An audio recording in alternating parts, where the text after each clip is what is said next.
Anida Firyandini dari kelas 01 SMJP 021 Fakultas Ekonomi Prodi Manajemen S1. Saya akan membahas materi tentang perencanaan dan pengorganisasian pada pertemuan ketiga.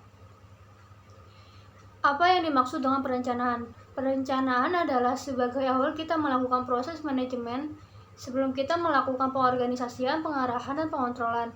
Dalam manajemen, perencanaan merupakan suatu rangkaian proses pemilihan atau penetapan tujuan organisasi dan penentuan berbagai strategi yang dibutuhkan untuk mencapai tujuan.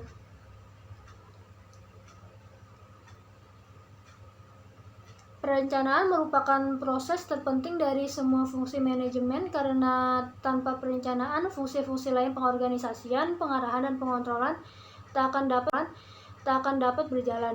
Dalam era globalisasi ini, perencanaan harus lebih mengandalkan prosedur yang rasional dan sistematis, serta bukan hanya pada intuisi dan firasat. Yang pertama, jenis-jenis perencanaan antara lain: A. Perencanaan strategis.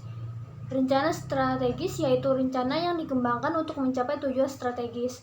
B. Perencanaan taktis adalah rencana ditujukan untuk mencapai tujuan taktis, dikembangkan untuk mengimplementasikan bagian tertentu dari rencana strategis.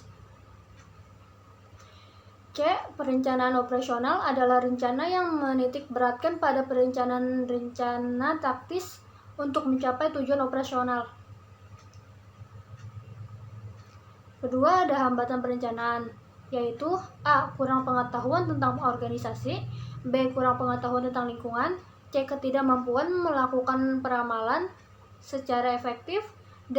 Kesulitan perencanaan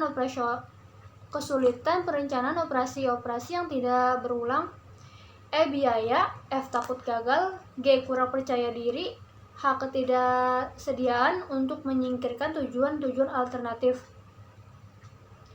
I. Cara mengatasi masalah.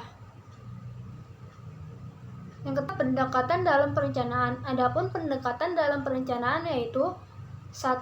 Bottom-up approach. Pendekatan ini dilakukan dengan cara menyerap data dan informasi dari struktur paling bawah organisasi, kemudian dirumuskan oleh pimpinan menjadi sebuah rencana utuh.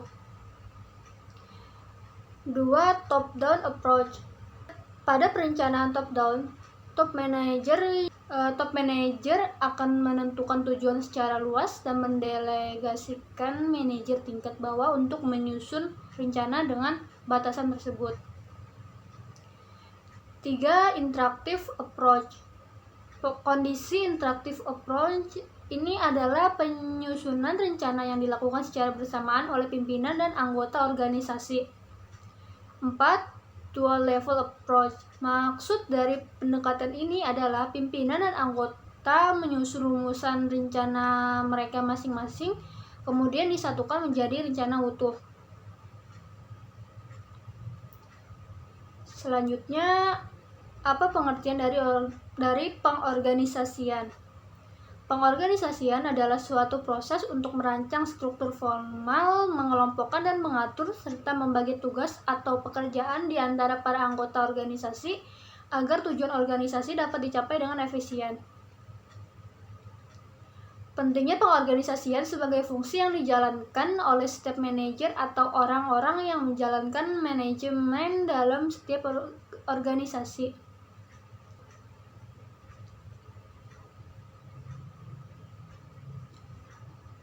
Unsur-unsur pengorganisasian sebagai berikut. 1. Spesialisasi pekerjaan adalah kegiatan membagi-bagi pekerjaan sesuai yang dibutuhkan oleh organisasi dengan tenaga kerja yang sesuai dengan jumlah dan keahlian yang dibutuhkan. 2. Rantai komando adalah garis kewenangan yang digambar tak terputus yang mengikat seluruh individu dalam organisasi dan menunjukkan siapa yang harus bertanggung jawab pada siapa.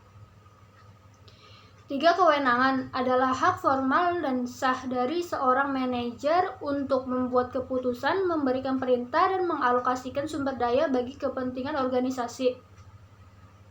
4. Delegation. Pada masa belakangan ini, pendelegasian wewenang dalam organisasi makin dianjurkan agar dapat memberikan keluasan maksimal bagi karyawan dalam memenuhi kebutuhan pelanggannya. 5. Rentang kendali adalah jumlah terbanyak bawahan langsung yang dapat dipimpin dengan baik oleh seorang manajer. Jumlah tersebut sangat relatif, bisa luas dan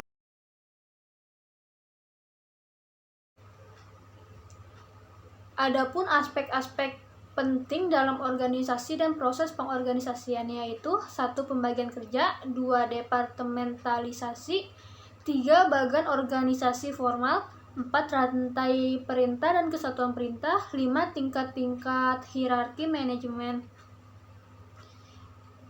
6. Saluran komunikasi, 7. Penggunaan komite, 8. Rentang manajemen dan kelompok-kelompok informal yang tidak dapat dihindari.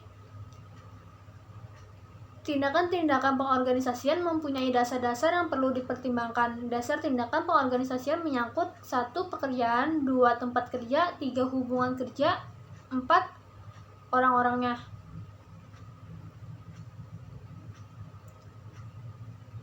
Desain organisasi. Desain organisasi adalah proses pembuatan keputusan yang dilakukan oleh manajer untuk memilih struktur organisasi yang sesuai dengan strategi untuk organisasi dan lingkungan tempat anggota organisasi melaksanakan strategi tersebut.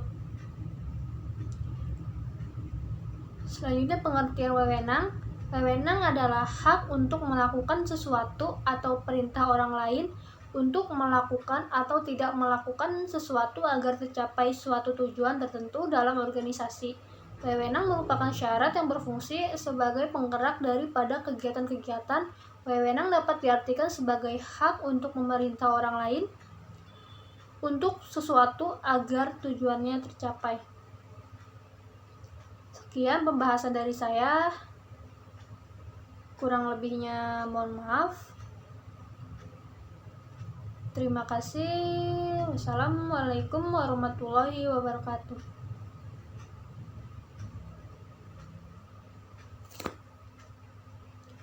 Sekian dari saya. Terima kasih. Wassalamualaikum warahmatullahi wabarakatuh.